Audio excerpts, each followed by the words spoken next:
नमस्कार मित्रांनो, ठरलं तर मग या मालिकेच्या पुढील भागात आपल्याला पाहायला मिळणार आहे दामिनी देशमुख आणि महिपतनी प्लॅन केलेला असतो अर्जुनला अडकवण्यासाठी आणि त्यात प्रिया पण सामील असते. प्रिया ही गाडीतून जात असताना अचानक तिला उलटी आल्याचं नाटक करते. अश्विन घाबरतो आणि गाडीतून उतरत असताना तेवढ्यातच महिपतची गाडी येते आणि अश्विनला जोराचा धक्का देते. तेव्हा प्रिया ही अश्विनला घेऊन घरी येते, त्याला लागलेलं असतं म्हणून. घरातील सर्वांना बोलवते. त्याच्या पाठोपाठ महिपत पण येतो. सगळेजण त्याच्याकडे रागाने बघत असतात. तर कल्पना म्हणते, या अगोदर सुद्धा तू हे सगळं केलंस, माझ्या नवऱ्याला अटक घडवून आणलीस तू.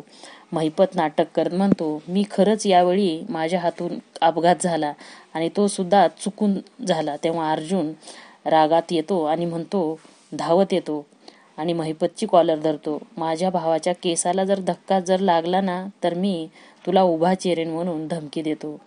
तर मित्रांनो, असेच अपडेट बघण्यासाठी चॅनलला सबस्क्राईब करा. धन्यवाद.